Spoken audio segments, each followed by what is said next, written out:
go ahead. You guys ready?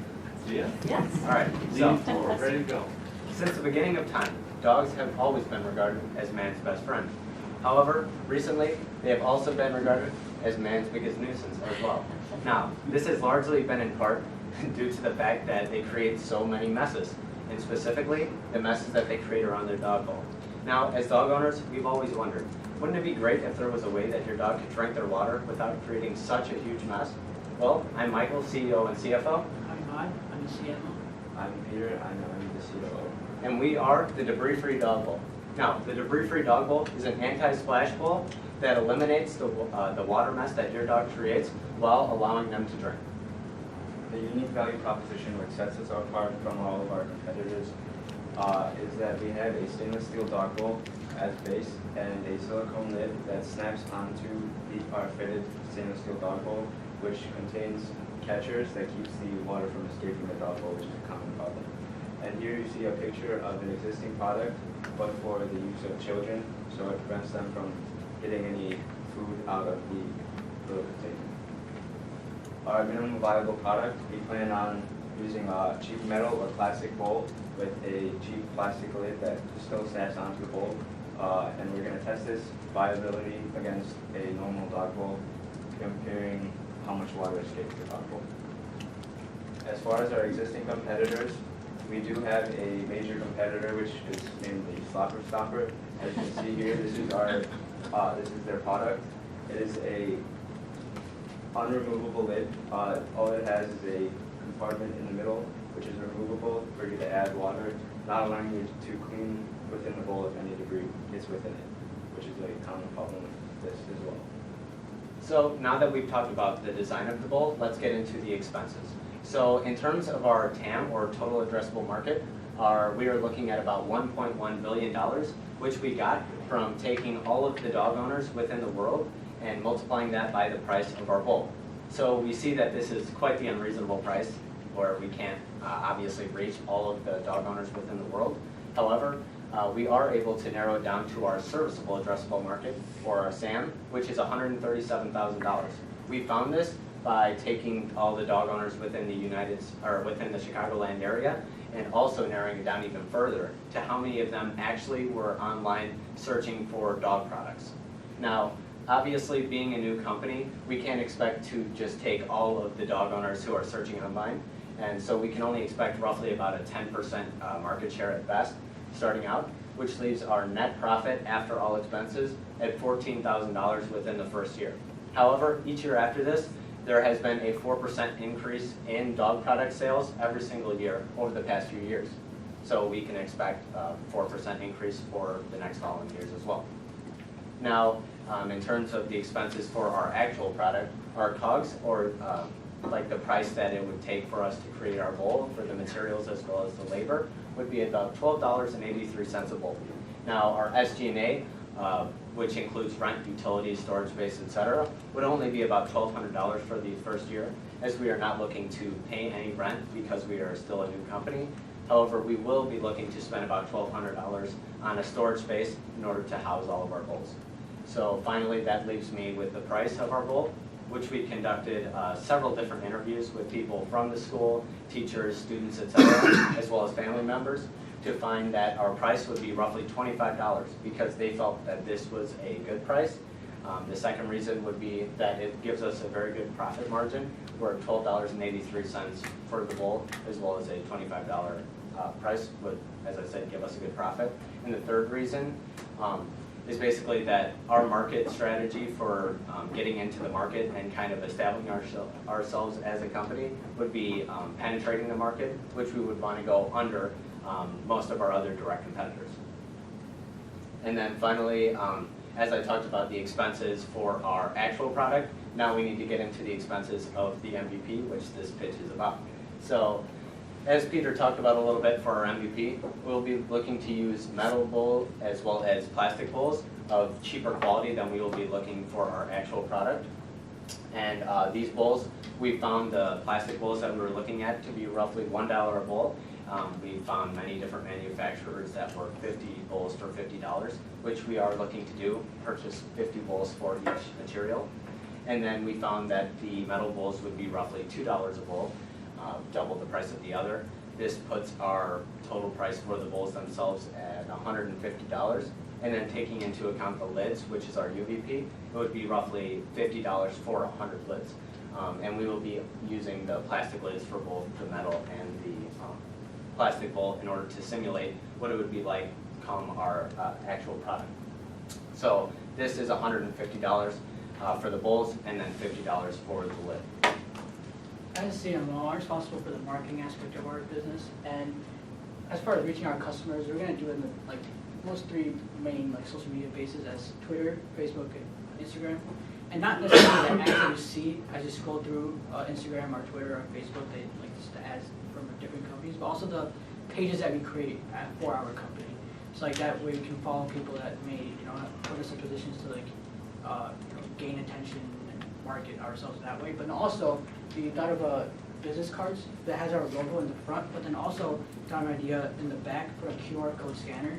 And that way you can scan it with your phone, it takes you directly to our website, where it tells you about our product, but also you can buy it and offer incentives as well. But also one of the most effective is word of mouth. You're at your friend's house, or you're at the dog park or something. You just talk about and you see the bowl, you're like, oh, what's that? Something like that. It's with dog owners interacting with each other. Okay, now finally, we will be asking for $300 from you, the board, in order to help create our MVP. So as we talked about, the cost of creating our actual MVP is $200.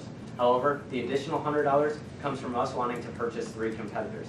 The one competitor we talked about before, being the Slopper Stopper, priced at $40, and then the other 2 being the Road Refresher and the Buddy Bowl, both being priced at $30 a piece.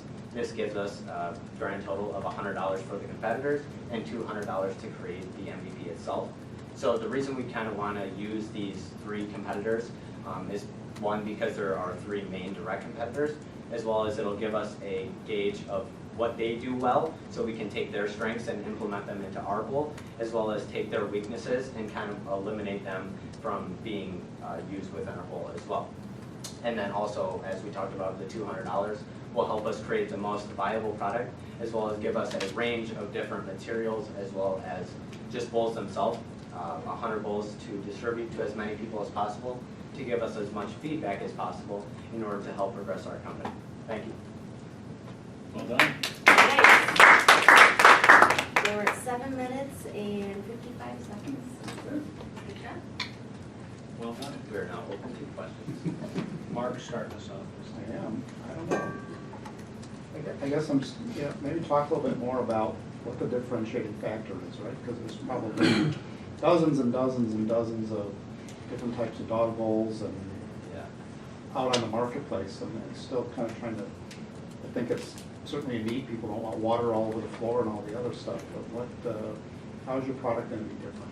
So what I see as the 2 biggest ways that we're separating ourselves from other competitors is that, one, we are penetrating the market, meaning that we are coming in at a cheaper price than other other of the competitors, such as the Slopper Stopper and others. So we're coming in at $25, where a lot of these come up in as much as $60, and then the Slopper Stopper at $40 and the Road Refresher at $30, etc. So we're coming in at a cheaper price.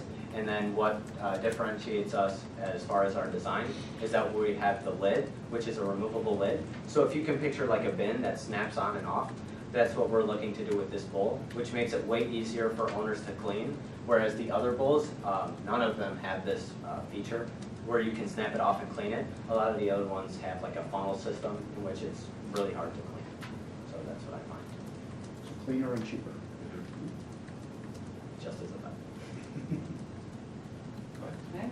I'm going to tag on to what Mark said, and that is, I always like, tell me what the problem is, pain point, right? And then tell me how you're going to solve it, right? So water, why is that a problem, right? And what is your solution? And that's this bowl. What's the benefit of that, right? And I think that's what I wanted to know a little bit more about, and I wanted a visual, a little bit better of a visual, because the Tupperware containers threw me off. I wanted to see more of your design and what you had in mind, because the benefit of being able to clean it off from a sanitary perspective is huge huge, and that would go into the benefits of your product, right? Keeps things clean, it's easy, and it's sanitary, right, for your pets. So I would have liked to learn a little bit more about that, going back to, So the problem and then the solution? Yeah. Do you want to? That's the problem. That's the problem you're talking about, like why it's bad for water to be around. Right. Like, but one, I guess if you have some small kids, there's a lot of water, it's slippery, right? And you can easily hurt yourself off of that. But then also, a lot of people have hardwood floors in their homes, and I know, like personally, I know because I had a cat and I had a dog like earlier, and like in this area, the hardwood floors would be so dirty and like it would mess up the hardwood floor, and like it'd just be a stress for our parents that they didn't want to deal with. Yeah, kind of building off what he says, the water can be quite damaging to hardwood floors, as well as not only a hazard for young kids, but also adults as well. Sure. So we found that to be a problem. And then just like going away from that, just the annoyance that it brings. So if you can ever picture walking either in socks or barefoot and your dog just got done drinking and then you walk right through a big puddle of water, that's, pretty So annoying. tell me that at the beginning, because Yeah. that would pull me in. I've done Yeah. that walk through in my socks and, right? So share that with me, because that's gonna pull me in as a consumer. Yeah, great. Sure. Good job overall. We've talked about the dog bowl as an idea. Help me understand a little bit about the price point. One is, I would change your vernacular, your verbiage from cheap to cost effective, just in the future, but most people are gonna use that. Have you thought through, because there's benefits of being a higher price, and there's disadvantages of just as much as a low price. Help me understand why you think a low price is better than the best dog bowl in the market at a high price. Well, because we feel as though we can be just as effective at the cheaper price, because we've noticed that our direct competitor is about middle, level, expensiveness, whereas other, less popular bowls are $60, $70, and I've seen $80 ones that are cool and whatever. But we feel that it wouldn't make sense for us to go higher, because that would be a greater risk in my eyes, to go higher than to go lower and to get into the market that way. Why is it a greater risk? Because going up high would, I feel, alienate us from many people who aren't looking to purchase a bowl of such magnitude and price. Okay, so when you go down market, every market has a triangle, and at the top of the triangle are more expensive products, whatever. You may have to only sell 10,000 bowls at $100 each, or you gotta sell 100, or whatever, 10,000, let's say 10,000 bowls, 100, or you gotta sell 20,000 at $50 each, or you gotta sell 30,000, right? So you may find it's easier to sell 10,000 the best bowls than it is 20,000 inexpensive bowls. Just something where I would want some data to support that. That's all I'm telling you. I've also, kind of on top of that, found that finding a manufacturer who can purchase, or who can manufacture a bowl that would be of that high of a quality bowl, say like a $70 bowl, that would probably be a lot harder to find, number one, as well as cost more for the labor. So I take that into account as well, that it's much easier to create a bowl like this in mass quantity, as well as to find a manufacturer who can accomplish this goal faster than one who would have to create one with cooling technology and other. My last point then would be, just remember that the hardest market, in my opinion, to compete in is the price-driven market. There's always someone that can be cheaper than you, always. If you come up with one for $22 today, I guarantee you tomorrow someone can be at $19.95. If that's the only thing you're selling, really, it's a really difficult market to be in. There's always room at the top. Dog lovers, they could care less about price, in my opinion. When you love your dog, okay, this is my dog. If you could just think that through, whatever price you end up with, something to think about. Yeah, talk to me a little bit about your research so far with potential manufacturers. What conversations have you had? Okay, so we've called a lot of different manufacturers to no luck, because a lot of them kind of see us as these high school students who aren't actually willing to pay for anything. They don't understand the program that we're in. But our mentor, her father owns a manufacturing company, which, Nice. Is helpful? yes. Yeah. So, All right, so you really had, let's just be plain, few to no conversations with the manufacturer, is that correct? in terms of actually producing the bowl? No, not producing bulk, but just having a conversation about what it takes, the materials, and design. Yeah, correct, because they've turned us down right away. I got you. And I know it's hard getting you're, even just having the opportunity to have a conversation, it's difficult. So when I looked at your financial information, I was sitting there going through it, it's a little light, which I can understand because you're trying to figure out what you're gonna produce. And it would be very helpful, as Nikki pointed out, to have at least a more representative drawing or something conceptual that you can picture and understand. Yeah. Being a messy dog owner, I have one named George. He makes a mess in the back hall, I understand. For me to buy the bowl, I have to understand what it actually does. Okay. And I am grasping a little bit without having a visual representation of your concept.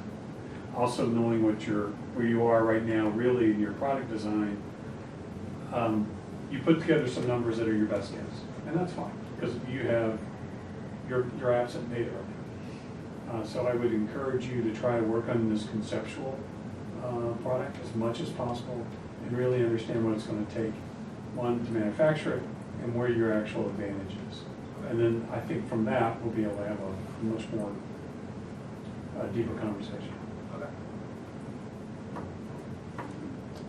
And I'll just throw in one other thing. Social media, you mentioned for your marketing, social media, website, word of mouth is valuable. Don't dismiss pet stores, Yeah. right? And veterinarians. Those might be some good, even now, just to do a little bit of research, it might be valuable to go speak to them, see what their customers are saying. What they might Yeah, want. we failed to include that. We also wanted to kind of reach out to pounds as well, like Paws or other local pounds, and kind of give them our bowl, hand out flyers, and do anything we can to kind of get our name out to many dog owners in the area. Have you had the chance to do that yet? No, we're gonna make business cards now. You don't need a business card to go talk to somebody at Penn. You know, or go and talk to somebody at, I guess, Petland or any place else that actually has animals, and get their ideas as well. Okay, so like conduct interviews or? Conduct interviews, talk to them, and find out, hey, you know, they keep the animals obviously in cages, but they also let them out. And then find out, you know, where their pain points are, what suggestions they make. Good job. Great job. We're going to pass it back to our